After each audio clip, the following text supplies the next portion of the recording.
Hello everyone, मैं हूं Avnish, currently first year MBBS student in VMMC and Safdarjung. So today we are going to discuss very important topic which is human reproduction, जिसमें हम human reproduction के सारे important highlighted parts जो कि most important है आपके अपकमिंग नीट एग्जामिनेशन के लिए, वो हम डिस्कस करने वाले हैं। तो बेसिकली हम 15 से 20 मिनट लेंगे, सारे इंपॉर्टेंट पॉइंट्स को रैप अप करेंगे और आपका ये चैप्टर तैयार।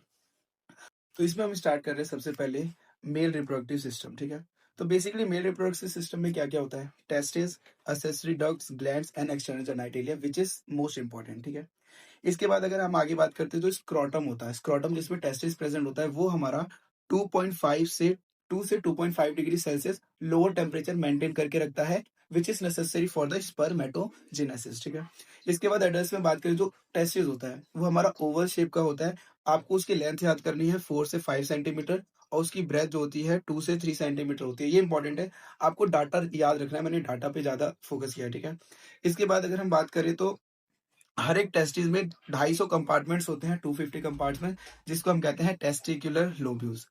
अगर हम आगे बात करें तो जो जर्म सेल्स होते हैं उसको हम स्पर्मेटोगोनिया कहते हैं। बेसिकली जो हमारा सेमिनिफेरस ट्यूबुल होता है, वो which is line by two type of cell, male germ cell which is called spermatogonia and Sertoli cells. ठीक है, इसके आगे this is not too important. एक और चीज याद रखना है कि इम्यूनोलॉजिकली कॉम्पिटेंट सेल्स जो होते हैं वो हमारे प्रेजेंट होते हैं, विच इज इंपॉर्टेंट फॉर इम्यूनिटी। ठीक है, ऑल्सो आगे अगर हम बात करें तो जो मेल एसेसरी डक्ट्स होता है, ठीक है, तो डक्ट्स में क्या क्या आता है?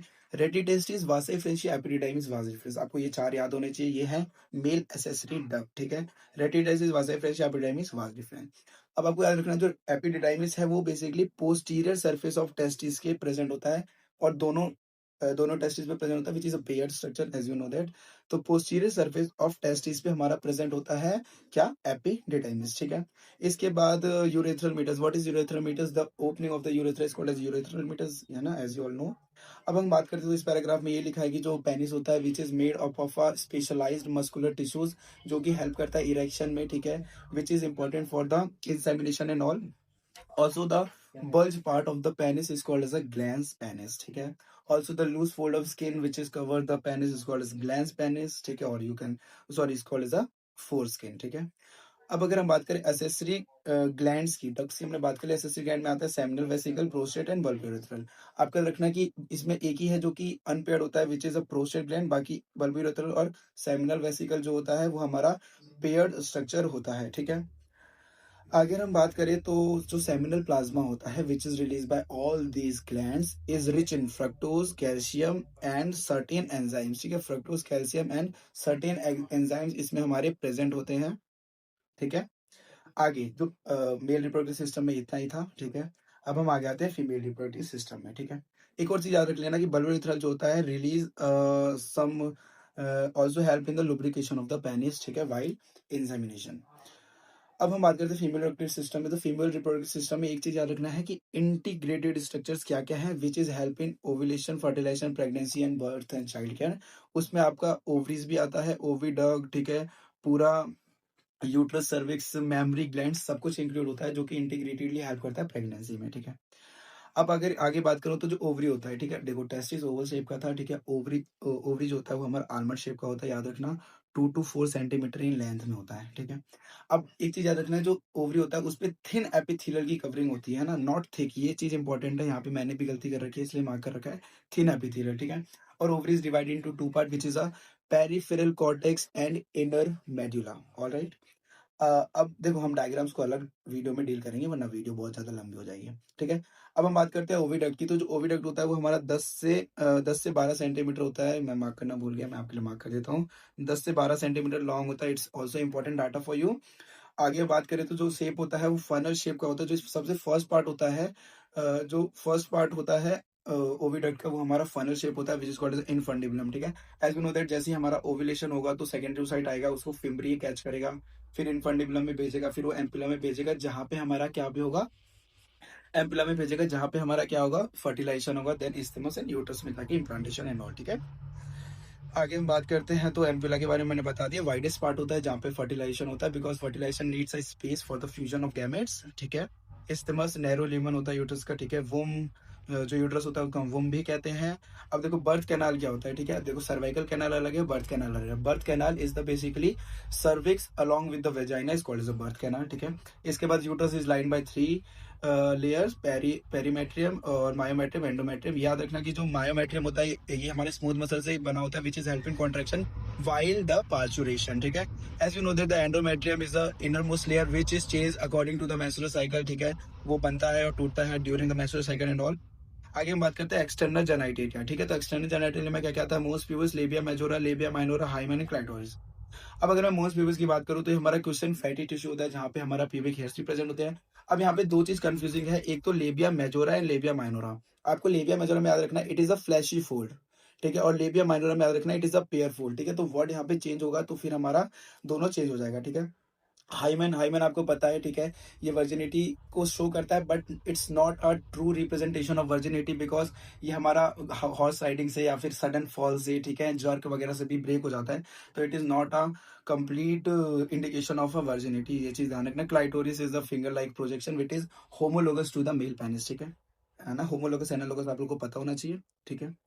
आगे बढ़ते हैं तो मेमोरी ग्लैंड पे आते हैं, ठीक है? तो मेमोरी ग्लैंड होता है सेकेंडरी सेक्सुअल कैरेक्टर होता है। देखो दोनों में मेमोरी ग्लैंड प्रेजेंट होता है, मेल एंड फीमेल्स में, but it is functionally active in females and not in males, ठीक है? रिड्यूस होता है मेल्स में। इसके बाद हर एक मेमोरी जो ग्लैंड होता है उसमें बेसिकली ब्रेस्ट इट इज 15 से 20 मेमोरी लोब्स होते हैं। आपको फ्लो याद होना चाहिए, ठीक है? फ्लो ऑफ मिल्क इजेक्शन सबसे पहले मेमोरी ट्यूब्यूल्स आता है, देन मेमोरी डक्ट्स, फिर मेमोरी एम्पुला आता है जहाँ पे स्टोर होता है कुछ टाइम के लिए, फिर lactiferous duct and finally nipples के थ्रू बाहर जाता है। तो ईच निप्पल्स कंटेन 15 से 20 लोब्स, ठीक है? याद रखना।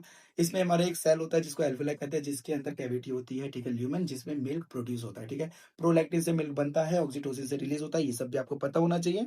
अब हम आते हैं गैमेटोजेनेसिस पे। तो देखो यहाँ पे ज़्यादा कुछ इंपॉर्टेंट है नहीं। स्पर्मेटोजेनेसिस क्या होता है? स्पर्मेटोगोनिया होता है जो कि हमारा माइटोटिक डिवीजन शो करता है। देन प्राइमरी स्पर्मेटोसाइट बनता है विच इज डिप्लॉयड, फिर उसमें हमारा मियोसिस होता है। देन सेकेंडरी स्पर्मेटोसाइट बनता है जो कि हैप्लॉइड हो जाता है। फिर हमारा वो नीचे फर्दर डिवाइड होता है, ठीक है? तो हमारा स्पर्मेटिड बनता है। स्पर्मेटिड भी हमारा हैप्लॉइड होता है, ठीक है? इसके बाद हैप्लॉइड स्पर्मेटिड से स्पर्म बनने को कहते हैं स्पर्मियोजेनेसिस कहते हैं, ठीक है? क्या कहते हैं देख लो यहाँ पे, स्पर्मियोजेनेसिस कहते हैं, ठीक है? विच इज अ मेटामॉर्फोसिस, ठीक है, ऑफ फॉर्मेशन ऑफ स्पर्म, ठीक है? ऊपर वाले को स्पर्मेटोसाइटोजेनेसिस भी कहते हैं, इट्स नॉट टू इंपॉर्टेंट, ठीक है? इसके बाद what is spermiation? Spermiation is basically the release of sperm from the seminiferous tubule after the formation of sperm, ठीक है? अब देखो गोनाडोट्रोफिन्स क्या होते हैं बेसिकली। तो गोनाडोट्रोफिन्स एलएच और एफएसएस होते हैं जो कि हमारा गैमेटोजेनेसिस में हेल्प करता है। अगर मैं स्पर्मेटोजेनेसिस की बात करूँ तो एलएच आता है और एलएच हमारा एक्ट करता है लेडिक सेल पे जो कि हमारा टेस्टोस्टेरोन रिलीज करवाता है। टेस्टोस्टेरोन रिलीज होगा तो पूरा स्पर्मेटोजेनेसिस एक्टिवेट हो जाएगा, ठीक है? फिर प्राइमरी स्पर्मेटोसाइट, सेकेंडरी स्पर्मेटिड। इसके बाद हमारा अ, आता है एफएसएस जो कि सटोरी सेल पे एक्ट करता है, जो कि स्पर्म मैच्योरेशन फैक्टर्स को रिलीज करने के बाद हमारा स्पर्मियोजेनेसिस शो करवाता है और स्पर्मियोजेनेसिस के बाद स्पर्म बन जाता है and finally after the formation sperm it get released into the it get release from the seminiferous tubule, ठीक है? अब स्पर्म का स्ट्रक्चर हम अलग बाद में डील करेंगे। बेसिकली स्पर्म के स्ट्रक्चर में याद रखना है, हेड, नेक, मिडल पीस, टेल होता है। मिडल पीस में आपका प्रेजेंट होता है उसको क्या कहते हैं? माइटोकॉन्ड्रिया, जो कि एनर्जी प्रोवाइड करता है। टेल हमारा मोटिलिटी में हेल्प करता है। ये चीज याद रख लेना कि हेड में एक एक्रोसोम होता है जो कि गोल्गी बॉडी से मिलकर बनता है, जो कि एक्रोसोमल रिएक्शन में हेल्प करता है, which help to the fusion of the sperm with the ovum with the help of the hydrolysis enzyme और acrosin enzymes which help in the breaking of the wall of ova, ठीक है? अब अगर मैं बात करूँ तो जो मेल का इजेक्शन होता है, ठीक है? तो मेल जब इजेक्ट करता है तो मेल इजैकुलेशन में 200 से 300 मिलियन ऑफ स्पर्म होते हैं, ठीक है? ये बहुत इंपॉर्टेंट डाटा है। अब एक चीज आपको ध्यान रखना है कि फॉर नॉर्मल फर्टिलिटी जो भी मेल स्पर्म प्रोड्यूस कर रहा है 200 से 300 मिलियन, ठीक है? उसमें से अप्रोक्सीमेटली 60% ऑफ जो स्पर्म है वो हमारा नॉर्मल शेप एंड साइज का होना चाहिए। इसके बाद जो ये 60% है, इसका जो 40% है ना वो हमारा हाईएस्ट मोटिलिटी मतलब विग्रस मोटिलिटी शो कर रहा होना चाहिए, ठीक है? विग्रस मोटिलिटी शो कर रहा होना चाहिए। ये चीज आपको याद रखना है। जो 200 से 300 मिलियन है, ठीक है, उसका 60% नॉर्मल शेप एंड साइज है ना, उसका 60% नॉर्मल शेप एंड साइज, और जो 60% है उसका 40% विग्रस मोटिलिटी शो कर रहा होना चाहिए, ठीक है? आगे बात करते हैं तो देखो जो सिक्रीशन और एपिडाइमिस है, vast difference and seminal vesicle, they help in the maturation and motility of sperm. ये एक बार पूछा था, ये भी इंपॉर्टेंट पार्ट है, ये भी मेरा एक बार गलत हो रखा है तो याद रखना कि सिक्रीशन जो है हमारे एसेसरी डक्ट्स के help in maturation and the motility of sperm, ठीक है? सीमेन आपको पता ही है, ठीक है? The seminal plasma along with the sperm उसको कहते हैं सीमेन, ठीक है? जब हम वेसेक्टॉमी कर देते हैं, आपको पता होगा कि सीमेन तो रिलीज़ होता है पर उसमें स्पर्म नहीं होता, ठीक है? बस सेमिनल प्लाज्मा रिलीज़ हो रहे होते हैं, ठीक है? अब oogenesis की बात करें तो देखो oogenesis जो होता है बेसिकली हमारा गैमेटोजेनेसिस इन फीमेल जो होता है वो oogenesis होता है, जिसमें हमारा प्राइमरी oocyte बनता है, फिर प्राइमरी oocyte ही रहता है, फिर सेकेंडरी oocyte तब बनता है जब वो हमारा फर्टिलाइज़ेशन होने वाला होता है, ठीक है? जब फर्टिलाइज़ेशन होने वाला होता है ना? ये चीज़ आपको ध्यान रखनी है। प्यूबर्टी के वक़्ट पे 60,000 से 80,000 प्राइमरी फॉलिकल्स प्रेज़ेंट होते हैं ना? आपको पता होगा जैसे कि इस डायग्राम में देख लो, प्राइमरी फॉलिकल होता है, फिर सेकेंडरी फॉलिकल, ठीक है? फिर टर्शियरी फॉलिकल बनता है, टर्शियरी फॉलिकल हमारा इसमें एंट्रम प्रेज़ेंट होता है, वाटर होल्डिंग कैविटी, ठीक है? उसके बाद ग्राफियन फॉलिकल, फिर ग्राफियन फॉलिकल हमारा रप्चर होता है, सेकेंडरी oocyte रिलीज़ होता है, फिर और ये हमारा बन जाता है क्या? जो बचा हुआ ग्राफियन फॉलिकल है वो हमारा कॉर्पस ल्यूटेम बन जाता है, फिर कॉर्पस ल्यूटेम डीजनरेट होके कॉर्पस एल्बाइकेन्स बन जाता है। ये चीज़ आपको ध्यान रखना है, ठीक है? ये हो गया, ठीक है। अब आगे बढ़ते हैं। देखो इसमें वही बताया हुआ है। अब मेंस्ट्रुअल साइकिल की बात करें तो मेंस्ट्रुअल साइकिल इज़ जो भी हमारा फीमेल में 29 से 28 दिन का साइकिल होता है उसको मेंस्ट्रुअल साइकिल कहते हैं। जब हमारा स्टार्ट होता है तो मेनार्के कहते हैं, जब एंड होता है अप्रोक्सिमेटली 50 की एज में तो उसको मेनोपॉज़ कहते हैं, ठीक है? तो all the process which is going on between the 2 consecutive cycle is called as the menstrual cycle, ठीक है? अब देखो इसमें हमारा एक चीज़ ध्यान रखना है कि 2 जगह एक साथ चल रहा होता है, एक तो यूट्रस में अलग और ओवरी में अलग, ठीक है? तो सबसे पहले आता है ओवरी की बात करें तो सबसे पहले तो 3 टू 5 डेज़ जो होता है वो हमारा बेसिकली मेंस्ट्रुअल होता है जिसमें हमारा ब्लड फ्लो हो रहा होता है। फिर अगर मैं बात करूँ 6 से 13 तक उसमें हमारा फॉलिकुलर फेज़ होता है जिसमें फॉलिकल्स ग्रो होते हैं, हमारा एस्ट्रोजन रिलीज़ करते हैं, ठीक है? इसके बाद एलएच जब पूरा पीक पे होता है, ठीक है? LH surge along with the increase in high level of oestrogen 14 day पे हमारा ओव्यूलेशन होता है, ठीक है? ओव्यूलेशन थोड़ा थर्मोजेनिक इफेक्ट देता है बॉडी में फीमेल्स के। इसके बाद 15 टू 28 हमारा ल्यूटियल फेज चल रहा होता है जिसमें कॉर्पस ल्यूटियम बनता है, प्रोजेस्टेरोन रिलीज करता है और पूरे एंडोमेट्रियम को मेंटेन करके रखता है। सेम हमारा यूट्रस में चल रहा होता है कि बेसिकली 6 टू 13 डेज तक पहले अच्छे से हमारा ग्रो हो रहा होता है एंडोमेट्रियम, ठीक है? उसके बाद हमारा 14 टू 28 डे और अच्छे से ग्रो हो रहा होता है, वेस्कुलर बनता है, ठीक है? हाईली हमारा उसमें ग्लैंडुलर बनता है, वेस्कुलर बनता है, ब्लड फ्लो को इंक्रीज़ किया जाता है जिसकी वजह से अगर कंसीव हो बच्चा, अगर प्रेगनेंसी हो जाए तो बच्चे को अच्छे से कंसीव किया जाए।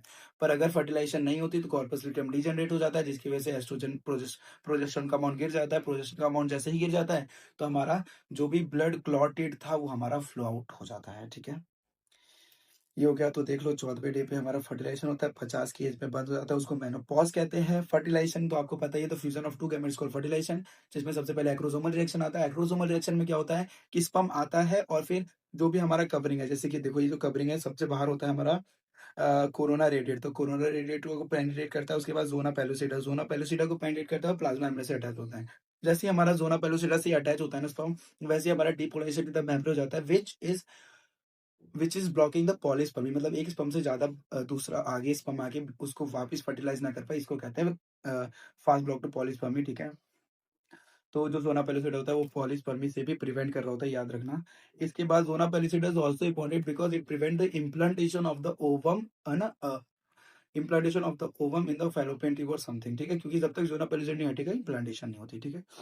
सेकंड पोलर बॉडी बनता है। आप इससे एक तो चीज़ याद रख सकते हो कि फर्स्ट पोलर बॉडी कहाँ बनता है? टर्शियरी फॉलिकल में बनता है, जहाँ पे सेकेंडरी oocyte भी बनता है, ठीक है? तो secondary oocyte and first polar body is formed in the tertiary follicle, ठीक है? उससे पहले प्राइमरी oocyte रहता है। ओके। क्लीवेज आपको पता है कि माइटोटिक डिवीजन होती है, ठीक है? जिसमें हमारा जो सेल का साइज़ होता है वो छोटा होता चला जाता है और फिर क्लीवेज में धीरे-धीरे फिर 8 टू 16 सेल स्टेज भी बनता है जिसको हम मॉड्यूला कहते हैं, ब्लास्टोसाइट्स कहते हैं, ठीक है? फिर धीरे-धीरे जैसे ज़ोना पेलुसिडा हटेगा उसको हम ब्लास्टोसिस्ट कहेंगे। ब्लास्टोसिस्ट में जो इनर सेल मास है एक जगह पे शिफ्ट हो जाता है, जैसे यहाँ पे देख सकते हो आप। यहाँ पे तो इनर सेल मास है वो एक जगह पे शिफ्ट हो गया, ज़ोना पेलुसिडा नहीं है, ये जो बाहर की लेयर है वो भी हमारा उसको हम ट्रोफोब्लास्ट कहते हैं और अंदर ही हमारा ब्लास्टोसील हो गया, ठीक है? ब्लास्टोसील हो गया ब्लास्टोसील हो गया व्हिच इज़ अ स्पेस, ठीक है? स्पेस जो वहाँ पे प्रेज़ेंट होता है, ऑलराइट? ठीक है, फिर ट्रोफोब्लास्ट आउटर लेयर हो गया, इनर सेल मास हो गया। इसके बाद इम्प्लांटेशन कब होता है? Implantation approximately 6 to 7 days after fertilisation implantation हो जाता है। एक्टोपिक प्रेगनेंसी याद रख सकते हो, the implantation of the implantation apart from the uterus उसको हम एक्टोपिक प्रेगनेंसी कहते हैं, ठीक है? अब प्रेगनेंसी की बात करते हैं तो देखो सबसे पहले हमारा चेंजेस क्या-क्या आता है, तो जो भी हमारा फर्टिलाइज़ था ज़ाइगोट अब बन चुका है, ठीक है? ब्लास्टोसिस्ट बन चुका है, वो इम्प्लांटेशन होगा। अब उसका जब इम्प्लांटेशन होगा तो हमारा क्या होगा उसमें चेंजेस आएँगे, ठीक है? तो कोरियोनिक विलाई बनते हैं, ठीक है? फिर कोरियोनिक विलाई फर्दर प्लेसेंटा में कन्वर्ट हो जाती है, जो कि प्लेसेंटा बेसिकली नरिशमेंट प्रोवाइड करता है। Also you have to learn that कि placenta act as a endocrine tissue, ठीक है? जो कि हार्मोन प्रोड्यूस करता है, लाइक एचसीजी हो गया, एचपीएल हो गया, ठीक है? और एस्ट्रोजन, प्रोजेस्टेरोन, आपको ये सब याद रखना है। इसकी एक और चीज़ याद रखिएगा, relaxation is not released by the placenta, it is released by the ovary, ठीक है? इसके बाद आप इस डायग्राम में देख सकते हो, ये क्या हो गया, ये अम्बिलिकल कॉर्ड हो गया, ये हमारा एम्ब्रियो हो गया, ठीक है? और जो पार्ट यूट्रस का कवर कर रहा होता है उसको डेसिडुआ कहते हैं, आप ये भी याद रख सकते हो, ठीक है? ये हो गया, ऑलराइट, ठीक है? अब देख लो, estrogen, progesterone, cortisol, prolactin and thyroxine, ठीक है? कहाँ गया? Estrogen, progesterone, cortisol, prolactin, thyroxine, ये हमारे इंपॉर्टेंट एंजाइम है जो कि प्रेगनेंसी को मेंटेन करके रखता है, ठीक है? ये भी आप याद रखिएगा। अब आगे बढ़ते हैं, ठीक है? फिर हमारा बेसिकली सारे लेयर्स बनते हैं जिसको हम कहते हैं एक्टोडर्म, एंडोडर्म, मेसोडर्म, ठीक है? और स्टेम सेल्स, एक चीज़ याद रखिएगा, stem cells which have the potency to give rise to the tissue and organ, ठीक है? इसको ऑल्सो टोटिपोटेंट सेल्स भी कहते हैं। तो प्रेगनेंसी के बाद हम बात करते हैं ट्राइमेस्टर, तो 3 ट्राइमेस्टर होते हैं, 9 मंथ की प्रेगनेंसी होती है, ठीक है? अब आपको याद रखना है फर्स्ट ट्राइमेस्टर में क्या होता है, फर्दर ट्राइमेस्टर्स में क्या होता है। तो पहले महीने, एक हर ट्राइमेस्टर 3 महीने का होता है। फर्स्ट मंथ में क्या होता है, तो फर्स्ट प्रेजेंस ऑफ बेबी हम देखते हैं, वो बेसिकली हम हार्ट बीट से चेक करते हैं। सेकंड में हमारे सारे लिम्स एंड डिजिट्स बन जाते हैं, और थर्ड मंथ में आते-आते सारे ऑर्गन्स जो होते हैं वो हमारे डेवलप हो जाते हैं, इंक्लूडिंग गोनैड्स, ठीक है?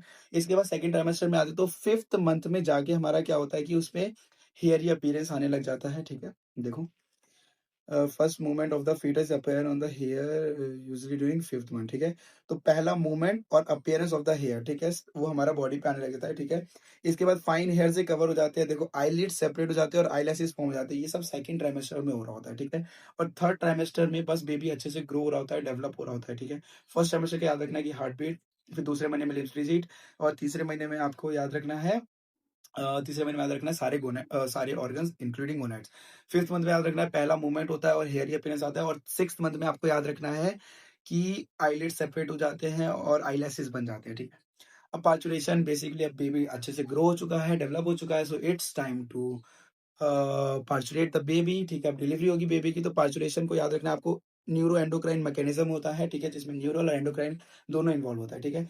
अब फीटल इजेक्शन रिफ्लेक्स क्या है, बेसिकली देखो, जैसे ही हमारा क्या होगा, बेबी ग्रो हो जाएगा तो प्रोजेस्टेरोन का लेवल गिरने लग जाएगा, क्योंकि प्लेसेंटा डिजेनरेट होने लग जाता है। अब प्लेसेंटा जैसे-जैसे थोड़ा सा डिजेनरेट, सॉरी, प्रोजेस्टेरोन का लेवल गिरने लग जाएगा, क्योंकि कॉर्पस ल्यूटियम जो होता है, सर 1 मिनट रुकेंगे? कौन?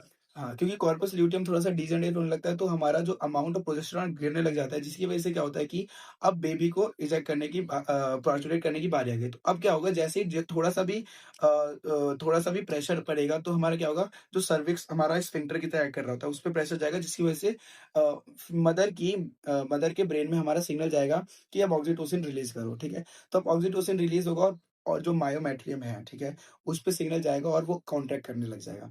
तो जैसे ही जितना कॉन्टैक्ट करेगा उतना ज़्यादा सिग्नल जाएगा, उतना ज़्यादा ऑक्सीटोसिन निकलेगा, उतना ज़्यादा कॉन्टैक्ट करेगा, उतना ज़्यादा ऑक्सीटोसिन, तो हमारा पॉजिटिव फीडबैक की तरह भी काम कर रहा होता है, ठीक है?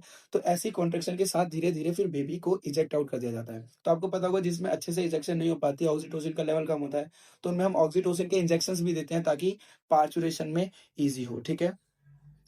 अब एक चीज़ लास्ट में याद रखिएगा कि placenta is also expelled out of the uterus, ठीक है? प्लेसेंटा को भी बाहर निकाल लिया जाता है यूट्रस के साथ, ठीक है? अब लैक्टेशन और कोलोस्टम, ठीक है? तो अब इसके बाद बेबी बाहर आ चुका है, तो अब लैक्टेशन करवाएँगे, ठीक है? लैक्टेशन भी हमारा एक न्यूरो एंडोक्राइन मैकेनिज़्म होता है, ये चीज़ याद रखिएगा। लैक्टेशन में क्या होता है कि प्रोलैक्टिन रिलीज़ होने लग जाता है, जिससे ब्रेस्ट का डेवलपमेंट और अच्छे से होता है, मिल्क का फॉर्मेशन काफ़ी अच्छा होता है, स्टोर करके रखते हैं। फिर जैसे ही बेबी हमारा जैसे ही निप्पल को सक करता है बेबी, तो उससे हमारा क्या होता है कि ऑक्सीटोसिन रिलीज़ होता है, जिसकी वजह से मिल्क इजेक्ट होने लग जाता है, ठीक है? तो फिर ऑक्सीटोसिन रिलीज़ होगा, मिल्क इजेक्ट होने लग जाएगा, फिर मिल्क फॉर्म होगा, इजेक्ट होगा, this is the function of lactation. जो फर्स्ट मिल्क होता है उसको कोलोस्ट्रम कहते हैं, व्हिच कंटेन्स द, ये थोड़ा येलोइश होता है, ठीक है? It is very important for the baby, because इसमें हमारा आईजीए और आईजीए एंटीबॉडीज़ होता है, जो कि उसकी इम्यूनिटी, पैसिव इम्यूनिटी प्रोवाइड करने में हेल्प करता है। तो गाइज़, ये रहा हमारा चैप्टर, ठीक है? जो कि हमने 20 मिनट के अंदर रैप अप कर दिया है। ऑल्सो अगर आपको ये पीडीएफ चाहिए हो, तो इस पीडीएफ के लिए मैं डिस्क्रिप्शन बॉक्स में पीडीएफ डाल दूँगा, ठीक है? और ऐसे ही हम फर्दर चैप्टर्स की डिटेल एनालिसिस लाते रहेंगे।